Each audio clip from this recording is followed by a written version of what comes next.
vocês. Hoje é dia 13 de outubro e agora são por volta de 15 para as 3 da tarde. E eu tô aqui no ponto esperando o ônibus para ir trabalhar. E já vou começar a leitura. Eu vou começar a leitura de O Conde de Monte Cristo, do Alexandre Dumas. Eu tô aqui com essa edição da Zahar, que é um box. E cada livro, não são duas partes, né? Essa aqui, obviamente, é a parte 1. E tem 711 páginas, mais ou menos. Eu vou começar aqui a leitura, porque o ônibus passa por volta das 3 horas. Então tem aí mais 15 minutos que eu posso ler de boas. Ficando de olho, obviamente, no tempo que a gente viaja, né? Mas eu já pude ver que tem um prefácio aqui, né? E um prefácio bem longo, né? Não teremos as digressões, como Os Miseráveis do Victor Hugo, mas tem esse prefácio que ele é como se fosse uma digressão aqui o negócio. Mas vai ser interessante. Vai ser interessante. E eu volto já então contar pra vocês assim que eu concluir essa primeira etapa de leitura, né? Porque eu vou ler até entrar no ônibus, aí eu entro no ônibus, continuo a leitura até chegar lá na escola. Talvez eu passe no shopping antes, porque eu preciso pagar uma conta na casa lotérica, né? Eu vou passar lá antes e aí depois eu vou pra escola, mas assim, eu vou já começar a leitura agora. Então eu já venho contar pra vocês como foi. Desculpem o barulho aí, mas é que eu tô na rua, né? Então não tem meio como fazer. Talvez na hora de editar esse vídeo eu dou uma amenizada no barulho aí. Mas é isso, gente. Então já eu volto, oficialmente iniciando a leitura de O Conde de Monte Cristo. Eu li até a página 63. E o que eu posso falar pra vocês é o seguinte: eu já tô com ranço aí de vários personagens, entendeu? Pra começar, esse vizinho do Edmond, que tem um nome esquisito, que agora eu tô sem um livro aqui, eu não vou lembrar. Mas eu tô fazendo esse vídeo rapidinho só pra passar pra vocês essa primeira impressão que eu fiquei aí do livro, que eu tô gostando bastante. Acredito que eu vou conseguir ler ele bem fluidinho, porque, a gente fica muito assim, desesperado pra saber o que vai acontecer, entendeu? E eu já sei mais ou menos a história, porque eu assisti o filme. Então, a gente fica aquela coisa, meu Deus, eu preciso saber como é que vai acontecer isso aqui. E assim, o início dessa edição que eu tenho da Zahar é a apresentação da história, né? É um prefácio muito bem escrito, gostei bastante. Mais tarde, quando eu fizer o vídeo lendo as partes que eu marquei, eu menciono o nome da pessoa, né, do autor do prefácio, que eu acho bem legal. E também tem alguns detalhes sobre a publicação. Como que o Alexandre Dumas resolveu fazer e tal, e criar essa história, esse romance aí. É isso. E depois a gente já inicia a história propriamente dita. E aí a gente se vê as situações que desenrolam aí e tal, com o Edmond Dantes. E a dor de cotovelo do Danglars, acho que é assim que fala, que é o amigo dele. Amigo, né? Enfim. E aí também tem o Fernand, que é o primo da Mercedes, que é por quem ele é apaixonado, eles são noivos, eles vão casar. E é isso. Eu dei uma resumida aqui, mas eu já peguei esse ranço desses três, do vizinho, do primo da Mercedes e do Danglars. E eles estão planejando fazer um esquema aí com ele, pra ele preso, e ele não tudo isso por quê? Porque o chefe deles já falou que ele vai ser o capitão, e o Danglars não quer isso. Ele quer ser o capitão, ele almeja isso e não quer isso, e ele também não quer ver a felicidade do Edmond de jeito nenhum. Então ele planeja fazer um esquema pra atrapalhar isso daí. E gente, eu tô bem empolgada com essa leitura. Comecei hoje, aquela hora que eu falei com vocês, eu já comecei e tô gostando bastante. Então mais tarde, quando eu voltar, eu vou ler pra vocês as partes que eu marquei, tudo certinho, e leio mais um pouco ainda. Agora eu vou dar uma pausa pra eu me alimentar, porque eu vou dar aula até as 9h30. Daí depois eu vou pra casa. Chegando em casa eu tomo um banho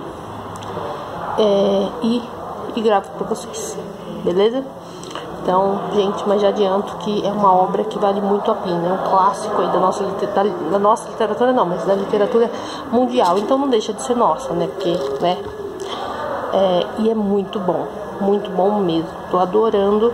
E se você ainda não assistiu o filme, fica a dica aí, né, tá disponível na Netflix, até a última vez que eu vi estava disponível na Netflix o filme do Conde do Monte Cristo, mas é óbvio que o livro tem muito mais detalhes, né, gente, então é isso, já eu volto, tá bom? Oi, gente, tudo bem? Hoje é dia 14 de outubro e agora são por volta de 10 para as 10 da manhã. Então eu vou passar aqui pra vocês a evolução de ontem, porque ontem eu fiz aquele vídeo contando mais ou menos pra vocês.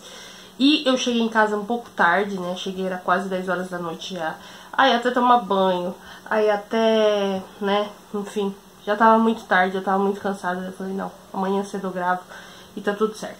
Então eu vou passar pra vocês como que foi a evolução, quais foram as partes que eu anotei.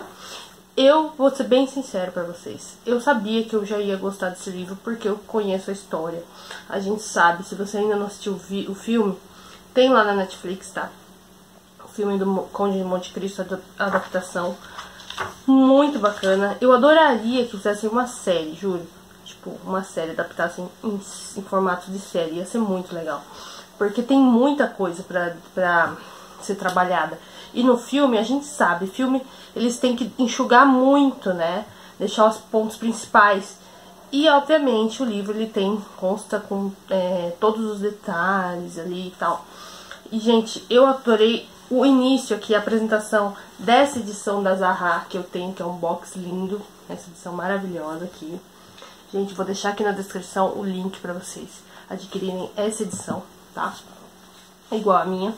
E a apresentação eu adorei, eu até grifei aqui, já marquei, que é a grande ficção e o bom gosto. Aí, entre aspas, em literatura não admito sistema, não sigo escola, não desfraudo bandeiras. Entreter e magnetizar, estas são minhas únicas regras. Foi o Alexandre Dumas, o próprio, né? Muito bom. E depois que eu ler o Conde de Monte Cristo, minha intenção futuramente é adquirir Os Três Mosqueteiros, que também é do Alexandre Dumas. E, gente, com certeza eu vou amar essa história também. Com certeza. Já estou apaixonada por essa narrativa. A outra parte que eu grifei, gente, porque assim, como eu mencionei pra vocês ontem, a apresentação foi muito bem escrita. E o nome da pessoa é Rodrigo Lacerda, tá? Rodrigo Lacerda. Gostei bastante da maneira com que ele preparou, né, esse prefácio, essa apresentação. E na página 10 tem uma parte que eu grifei aqui que eu achei muito legal. Na verdade, toda a apresentação é digna de a gente grifar, entendeu? É perfeita. Mas essa parte eu julguei bem interessante e grifei pra falar pra vocês. Que fala assim, o nome como se fosse um capítulo aí, né? É Vingança e Sociedade. É consenso entre os críticos que o Conde de Monte Cristo faz um retrato bastante fiel da França nos primórdios da democracia. Segundo o canône oficial, Balzac e sua comédia humana são hors concours nesse quesito, seguido por Os Mistérios de Paris, de Eugène Sue, O Conde de Monte Cristo e Os Miseráveis, de Victor Hugo, nessa ordem crescente de grandeza literária, que comporiam o time das obras capazes de fazer um painel compreensivo daquela sociedade. Então, eu gostei bastante porque ele menciona aqui o meu favorito, um dos meus favoritos da vida, que é Os Miseráveis, que inclusive já fiz diário de leitura, foi o primeiro diário de leitura aqui do canal, vou deixar nos cards pra vocês verem. Gente, é fantástico, adorei. Então quer dizer o quê? Que além de toda a questão, além da carga aqui, do romance em si, a gente tem muita história, muitos fatos históricos. Então a gente aprende muito, gente, é muito bom isso. É o que eu sempre digo. Você é uma pessoa antes de começar a ler um livro. Depois que você conclui esse livro, você já é outra, porque ampliou aí entendeu? A sua capacidade de entendimento, de argumentação, é fantástico. E quando o livro tem essa carga positiva de fatos históricos, de coisas que complementam ali a narrativa de uma maneira super legal, no meu ponto de vista, claro. Eu acho que é super válido e é fantástico, dá um textinho, um gostinho a mais para a história. Eu grifei uma outra parte também na página 12, que fala assim: além de permitir críticas ferinas como essa, as situações dramáticas decorrentes da opção pelos disfarces atiçam a sensibilidade e a curiosidade do leitor. No romance O Conde de Monte Cristo, há passagens em que compartilhamos com Dantes seus objetivos e nos tornamos cúmplices das manipulações a que submete suas vítimas. Em outras horas, somos igualmente ignorantes de seus intentos, e assim vivemos a situação como aqueles a quem o protagonista manipula. Isso cria para o leitor um jogo absolutamente cativante, digno de um mestre da narrativa. Muito legal, né? Muito legal mesmo. E aí na página 14 também grifei um pedaço bem grande, que eu joguei extremamente importante, por isso que eu vou ler aqui para vocês, que fala assim: no caso desse romance, talvez a apoteose do êxito individual não faça necessariamente par com a ética da era capitalista, ou só o faça superficial e temporariamente, por força das circunstâncias. Afinal, quem são os vilões de O Conde de Monte Cristo? Quem são os traidores a quem Dantes volta para punir? Eles são a nova aristocracia, ou melhor dizendo, os verdadeiros capitalistas. Um é alto funcionário do Estado, e o último, político, o outro, banqueiro e especulador da Bolsa. São os vilões que encarnam a nova lei do mais forte, traindo para subir na vida, trapaceando para se manter no topo da hierarquia social. O conde é alguém que, como única forma de obter uma vingança plena, vê-se obrigado a usar as mesmas armas que seus inimigos, isto é, o dinheiro, para derrotá-los em seu próprio campo. Mas me parece injusto dizer que sua ética seja a mesma.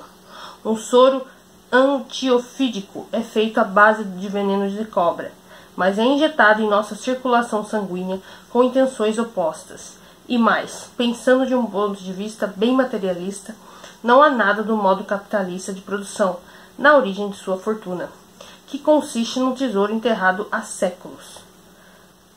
Bem legal. Gostei bastante dessa parte.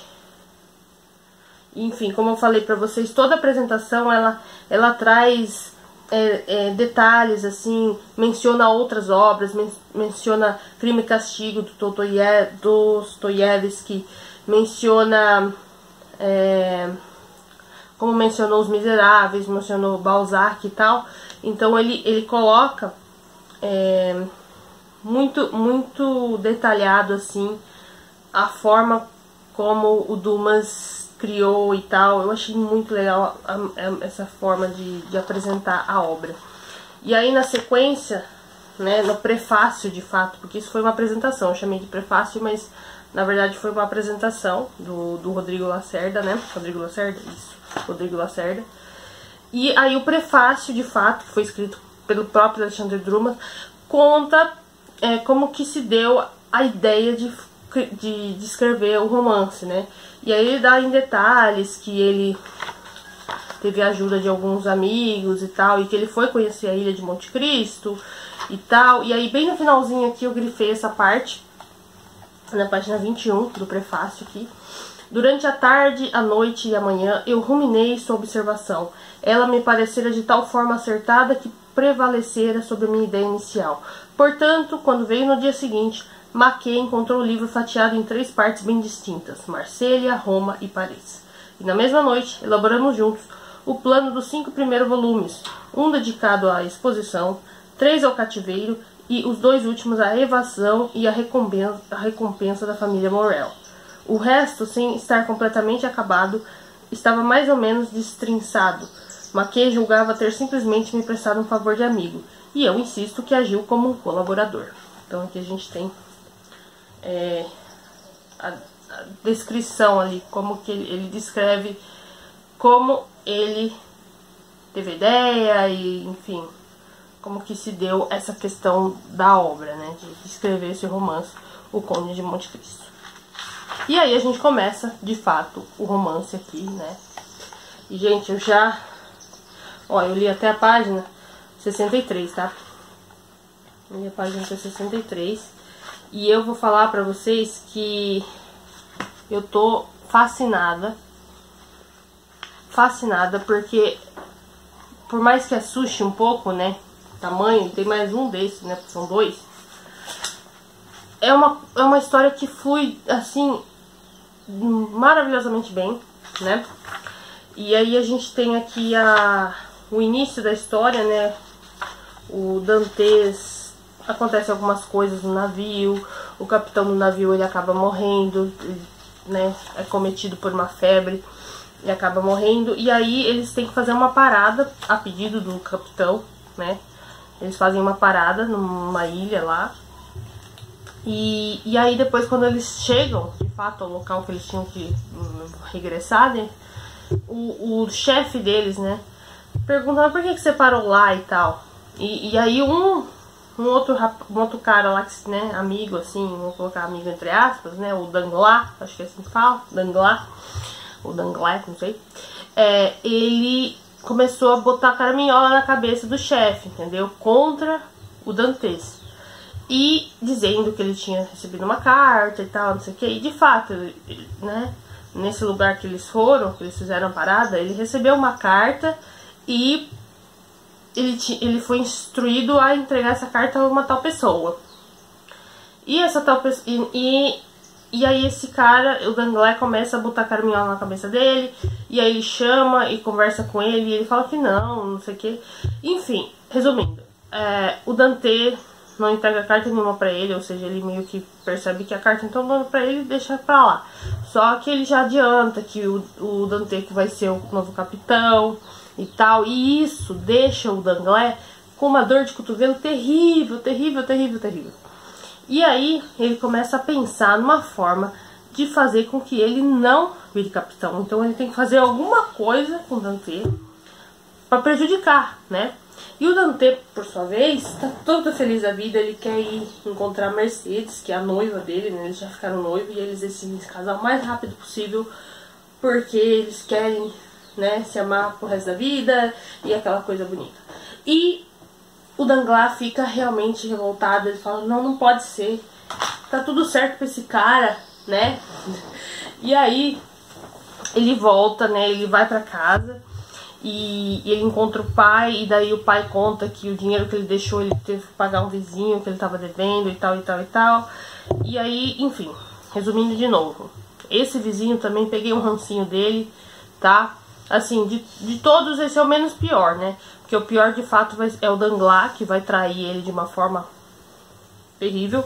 E também o Fernand, que é o primo da Mercedes, que é apaixonado pela Mercedes, mas a Mercedes já deixou claro pra ele que não quer nada com ele. Então, assim, meu Deus do céu, né? Olha lá. Aí, eu concluí aqui, né? A parte que eu terminei de ler é a parte que eles estão preparando lá o almoço, né? Um negócio lá pra anunciar o casamento e tal, papá. Só que nessa o Dantes precisou ir pra França pra poder entregar a carta, tal carta. E o Danglars já tá mexendo os pauzinhos dele junto com o Fernand pra poder incriminar ele de alguma forma, né, pra prejudicá-lo. Então é isso, eu concluí toda essa parte aí. Estou ansiosíssima pra ver como é que termina isso, quer dizer, como é que se desenvolve isso, né? E aí, eu vou ler pra vocês então a parte as partes que eu grifei, tá bom? Então lá na página 38, quando o Dante volta pra casa e conversa com o pai dele, e aí ele vê que o pai dele tá numa situação um pouco complicada ali, né, de miséria mesmo, ele pega e aí chega o vizinho. O vizinho chega, eles começam a conversar e tal, e aí ele pega e fala: nunca estamos quites com os nossos credores, disse Dantes, pois quando não lhes devemos mais dinheiro, lhes devemos a gratidão. O Dantes falou pro vizinho. O nome dele é Caderousse, ou Caderousse, não sei como falar. Em francês, né, gente? Então É isso aí. É o que temos aí. Na página 41 eu grifei: se nos empenharmos, disse Danglars, Edmond continuará a ser o que é, e quem sabe torne-se até menos do que é. É na hora que ele está conversando com o Fernand, planejando ali, tendo ideias, na verdade, ele próprio, né, ele para si mesmo, tendo as ideias ali de como fazer alguma coisa para prejudicar o Edmond Dantes. Essa hora o meu ranço subiu num nível que eu nem sei dizer. Meu Deus do céu. Aí na página 44, a maneira com que eles expõem a Mercedes eu achei bem bonito. Ele fala assim: uma bonita moça de cabelos negros como azeite, olhos aveludados como os de gazela, estava de pé, recostada numa divisória e esfregava entre seus dedos finos de desenho antigo um inocente ramo de urze, do qual arrancava as flores e cujas partículas espalhavam-se pelo chão.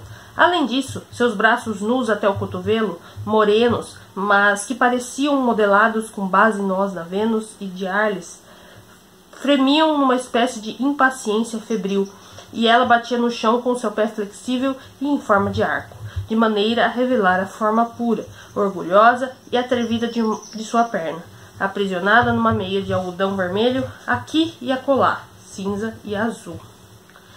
Eu gostei bastante, achei bem legal a forma com que foi detalhado aí a Mercedes, né, a personagem. E aí na página 45, ela conversando com o primo, né, com o Fernand, e ela deixando claro pro Fernand que ela é apaixonada pelo Edmond Dantes, que ela...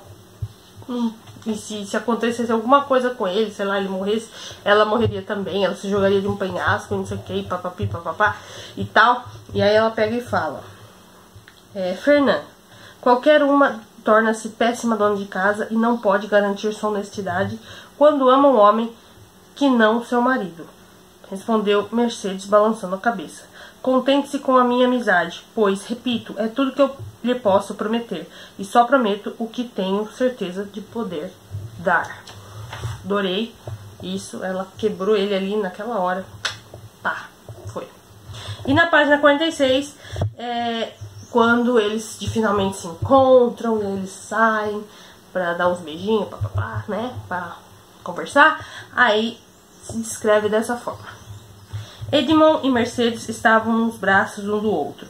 O sol inclemente de Marselha, que penetrava pelo vão da porta, inundava-os como uma maré de luz. Naquele instante não viram nada do que os cercava.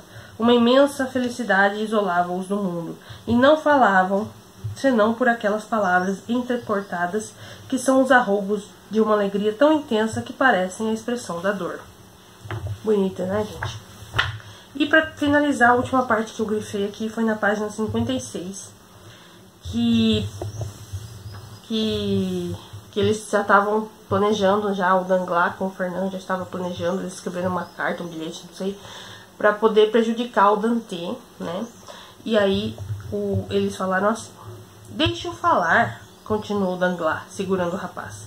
Aliás, por mais bêbado que esteja, ele não está muito errado. A ausência desune tanto quanto a morte. Suponha que houvesse entre Edmond e Mercedes as muralhas de uma prisão. Eles ficariam tão separados quanto se houvesse entre eles a pedra de um túmulo. Então aqui a gente já percebe, né, a maldade ali, né? Porque ele tá planejando alguma coisa para prejudicar muito o Dantes. E a ideia dele é que ele vá pra cadeia e aí que isso separe os dois definitivamente e elimine a possibilidade, as chances de Edmond Dantes virar capitão do Pharaon, do navio, né? E é isso, gente, olha, por hora é isso que eu tenho pra vocês, tá? Hoje eu vou continuar a leitura, eu tô na página 62, né? Eu li a 61, mas acho que eu vou relê-la, porque é começo de capítulo, o almoço de noivado, página 61, então eu vou pôr marcador aqui, vou ler de novo pra começar o capítulo certinho, tá? E aí mais tarde eu volto pra contar pra vocês a evolução aí da leitura de O Conde de Monte Cristo, tá bom? Então, volto mais tarde aí, gente. Não esquece de deixar meu like, hein? Se você tá vendo esse vídeo desse pedaço, deixa o like, beleza? Beijo, gente. Hoje é dia 16 de outubro E agora são 8h10 da manhã. Tô fazendo um café, tô passando um cafezinho. E vou falar rapidamente aí pra vocês sobre a evolução da leitura de ontem. Porque ontem eu não consegui gravar o vídeo, né? Porque eu cheguei bem tarde. Aí tinha mais umas coisas pra fazer, então eu tava muito cansada e fui dormir. Não gravei o vídeo pra vocês. Mas assim, gente, eu li ontem até a página... Deixa eu ver. Eu li ontem até a página 123, tá? E assim, gente, 123, eu posso dizer pra vocês o seguinte, que o nosso amigo Edmond Dantes já está preso, já está lá naquela prisão horrenda. E sem entender ainda o que tá acontecendo, né? Ele ainda não pescou que foi traído, ainda não caiu a ficha dele ainda. Ele ainda acha que é só uma injustiça, que tem alguma coisa errada e tal, mas é tudo um complô ali, né? Primeiro do Danglars, né? Que eu não vou dizer que é amigo dele, porque não é, né? O companheiro lá do navio, lá, né? E tal. E também um pouco do dedinho do Fernand, que é primo da Mercedes, né? E também agora entrou na história o Villefort, né? Esse é o nome dele, eu acho. Então, ele. Porque ele ficou na mão, entendeu? Achando que ia dar ruim pra ele. Então, ele falou, não, melhor esse cara ficar preso mesmo, pra não dar problema. Então, assim, ele está lá preso por conta de uma traição e depois por causa de de um complô, sei lá. Enfim. E eu tô bem impactada com a forma com que as coisas estão acontecendo. E eu espero que logo, eu sei que ainda vai ter muita coisa pra acontecer, mas eu quero ver logo o início quando ele conhece o velho, sabe? Eu tô muito empolgada pra essa parte. Quando ele conhece o velho lá e o velho começa a ensinar as coisas pra ele e tal. Tô bem empolgada pra essa hora. Nem preciso falar da vingança dele também, né? Mas isso ainda é bem mais pra frente. A gente ainda tá no começo. Mas é isso, gente. Mais tarde eu volto então pra contar pra vocês. Hoje o dia vai ser também bem corrido, bastante coisinha pra fazer, mas eu vou tentar em alguns momentos parar pra dar uma lida. E antes de me deitar pra dormir, eu gravo pra vocês pra contar como que foi a evolução do dia de hoje. Beleza? É isso, tchau! Hoje é dia 16 de outubro e agora são por volta de 10 horas da noite. Eu vou concluir aqui a leitura do dia, tá? Eu consegui ler um pouco hoje, mas agora pro finalzinho do dia, porque durante o dia eu tive bastante coisa pra fazer, né? E só consegui ler um pouco agora. Eu li até a página 148, tá? Eu não li muito não, porque eu gostaria de ter lido mais, mas é que realmente não deu tempo de ler mais. Então vou contar um pouco pra vocês, né? O Dantes, então, ele tá lá naquela prisão horrenda, né? E o Villefort, que foi aquele cara com quem ele conversou e tal, e que ele deu, né, a palavra de honra dele, que ia dar tudo certo e tal, traiu ele também, pra salvar a própria pele. Na verdade, a pele do pai, né? Enfim, é um rolo aqui político e tal. E o Villefort, então, ele foi lá falar com o rei, né? E eu sei que foi um assunto aqui bem interessante. E eu grifei algumas partes aqui, tá? Na página 130, eu grifei essa parte aqui. Na hora que ele tava conversando com o rei, né? Expondo lá que apareceu, né? Enfim, um complô, uma conspiração e tal. O rei fala assim, porque foi encontrado um general foi encontrado assassinado, né, assim, morto no rio Sena, né? E tudo indica que foi assassinato, né? Ninguém vai nadar, né, no rio Sena, vamos combinar que realmente acho que é bem complicado, né? E aí ele fala assim: coisa estranha, prosseguiu o rei. com uma ponta de humor. A polícia julga dizer tudo quando afirma: um assassinato foi cometido. E tudo ter feito quando acrescenta: estamos no rastro dos culpados. Achei bem interessante essa colocação. E depois, na página 146. Villefort sentiu um calafrio diante da visão daquele prisioneiro amaldiçoando-o no silêncio e na escuridão, mas estava comprometido demais para recuar. Dantes tinha de ser esmigalhado pelas engrenagens de sua ambição.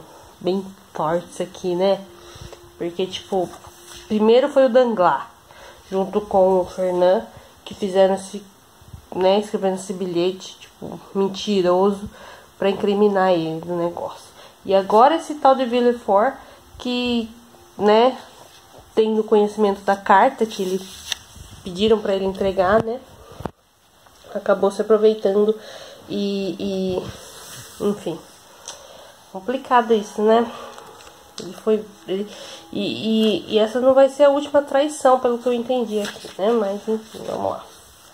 E nessa mesma página, 146, Dantes permaneceu então prisioneiro, perdido nas profundezas de sua masmorra. Não ouviu o estrépito formidável da queda do trono de Luís XVIII, e ainda mais terrível, o do desmoronamento do Império, que daí, nesse momento aqui, nessa época, aí teve a Batalha de Waterloo, né, lá na Bélgica e tal, contra o exército francês, enfim, foi aquela coisa toda. É interessante porque nos Miseráveis eu também, né, uma das digressões do Victor Hugo foi sobre a Batalha de Waterloo. E eu, na época, né, eu aprendi bastante sobre a Batalha de Waterloo. E é legal essas coisas assim, históricas. E a última página que eu li, que foi a 148, eu grifei bastante parte até. Porque tava aí, né, a gente vê aí a situação que ficou a Mercedes, né, e tal. Coitada da Mercedes, né, sem ter muito noção do que tá acontecendo ainda, né. Mercedes ficou sozinha naquela terra agreste, que nunca lhe parecera tão árida, e com um ar imenso como horizonte, banhada em lágrimas como aquela louca cuja triste história nos contam. Era vista vagando incessantemente em torno do vilarejo dos catalães, ora detendo-se sob o sol inclemente do Midi, de pé, imóvel, muda como uma estátua e contemplando seu sofrimento, e se perguntando incansavelmente se não seria melhor precipitar-se, abandonar-se ao seu próprio peso, abrir o abismo e ser tragada por ele, do que sofrer daquela forma todas as cruéis alternativas de uma espera sem perspectiva. Não foi coragem que faltou a Mercedes para realizar esse plano, foi a religião que lhe veio em socorro e salvou-a do suicídio. Então, por muito, né, fica claro aqui que ela pensou sim em cumprir aquela promessa que ela fez lá pro Fernand, de que se acontecer alguma coisa com o Dantes, ela iria se matar, né? E depois a gente tem uma notícia aí que é o velho Dantes, né, o pai do Dantes, a quem apenas a esperança amparava, perdeu-a com a queda do imperador. 5 meses, dia após dia, depois de ter sido separado do filho, deu o último suspiro nos braços de Mercedes. Ele morreu. E o Sr. Morrel, que é aquele que tá sempre lá, né, que gosta bastante do Edmond, né, inclusive ele foi atrás do Villefort, ele falou, viu, a gente tem que fazer alguma coisa, e o Villefort, de novo, sem vergonha, safado, pegou, ditou uma carta, ele escreveu, disse que ia mandar lá e tal, que ia dar tudo certo, que ele ia ficar livre, tudo mentira, me enganou direitinho o Sr. Morel. E ele arcou com todos os custos do sepultamento e tal. Bom, então eu concluí nessa página. Amanhã eu dou sequência. Capítulo 14, o prisioneiro furioso e prisioneiro louco. Creio que agora a gente vai saber um pouco mais do Dantes, né? O que está acontecendo com ele lá na cadeia, lá na prisão. Aquela prisão, castelo de If, né? Meu Deus. Que dó do Dantes, né? Mas depois ele vai se dar bem. Depois ele vai... Mas primeiro ele vai sofrer bastante, né? Mas é isso, gente. Eu tô aqui. Amanhã, então, eu continuo. E amanhã eu volto pra contar pra vocês a evolução, ó. Que eu já li, ó. Amanhã eu volto pra contar, então, como foi a evolução. Beleza? Beijinho. Tchau, tchau.